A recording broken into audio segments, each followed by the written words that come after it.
다음으로는 전 국민을 들썩이게 한 청약 소식입니다. 지난 29일은 청약 홈페이지 마비라는 사태까지 벌어질 정도로 청약 광풍이 분 날이었습니다.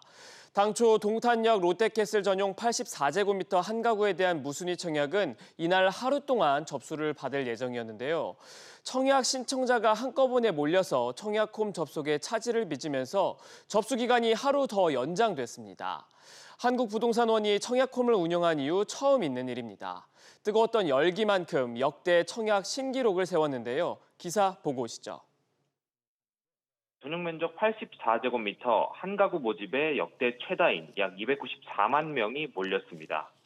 세 가구에 101만여 명이 신청했던 강남 DH 퍼스티어 아이파크의 무순위 청약 기록을 뛰어넘었는데요. 경쟁률도 동작구 흑석자이의 83만 대 1 기록을 갈아치웠습니다. 이와 함께 어제 1순위 청약을 진행한 반포 레미안 원펜탄스에 대한 관심도 뜨거웠는데요. 178가구를 모집했는데 9만 4천여 명이 신청하며 평균 경쟁률 527대 1을 기록했습니다. 전용 면적 84제곱미터의 분양가가 약 22억 원으로 책정됐는데 인근 단지가 40억 원대에 거래되는 것을 감안하면 약 20억 원의 시세 차익을 거둘 수 있어 신청자가 몰렸습니다. 다음 주 8월 5일부터 도곡동 레미안 레벤투스가 특별 공급을 시작합니다. 62가구를 특별 공급하고 일반 분양 물량은 총 133가구인데요. 전용 면적 84제곱미터 기준으로 분양가가 22억 원으로 책정됐는데 인근 시세와 비교하면 5억 원가량 차익이 기대됩니다. 또 서초구 방배동에서는 3,000가구가 넘는 대단지 아파트 DH 방배가 분양을 앞두고 있는데요. 분양가는 평당 약 6,500만 원 수준으로 레미안 레벤투스와 비슷해 역시 시세 차익이 클 것이란 관측이 나옵니다. 이 밖에 전용 면적 84제곱미터 기준 분양가 18억 원 선으로 약 5억 원의 시세 차익이 기대되는 송파구 잠실 레미안 아이파크도 하반기 중 공급됩니다. SBS 비즈 신성우입니다. 청약에 대한 관심이 이렇게 뜨거운 건 최근 크게 오르는 집값 때문이겠죠.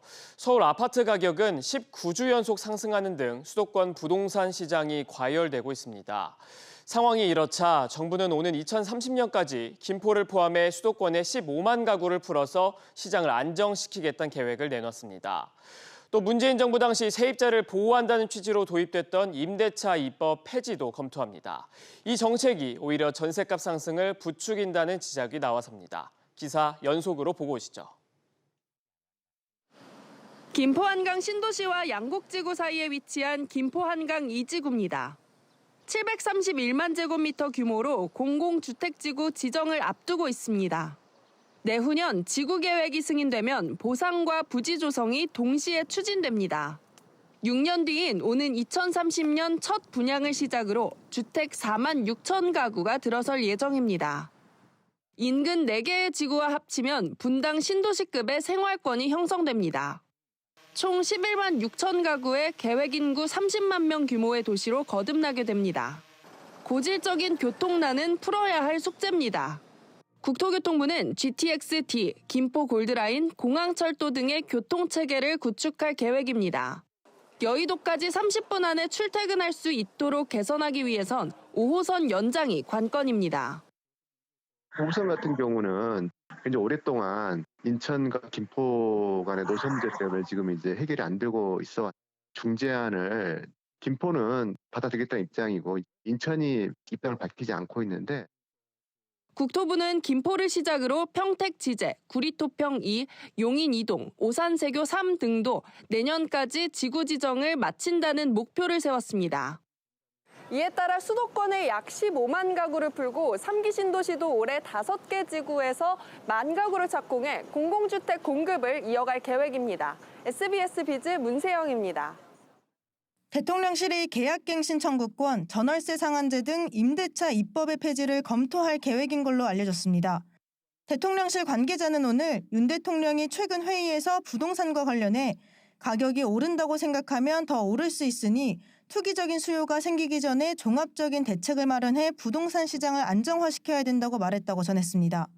이제까지 임대료를 인상시키지 못했고 이번에 계약을 체결하게 되면 앞으로 4년간 임차 보증금을 인상시킬 수 없기 때문에 임대인들의 입장에서는 임차 보증금을 인상시킬 수밖에 없다.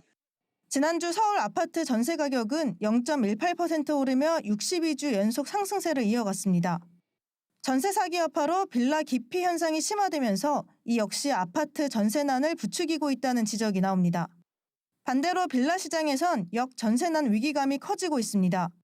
올해 1월부터 5월까지 서울 연립 다세대 전세 거래 중 46%는 기존 전세 보증금 대비 시세가 하락하면서 역전세난이 불거질 가능성이 커졌습니다. 정부는 다음 달 중에 투기 수요 잡기보다는 주택 공급 확대에 초점을 둔 부동산 대책을 발표할 예정이라고 밝혔습니다. SBS 비즈 신채원입니다.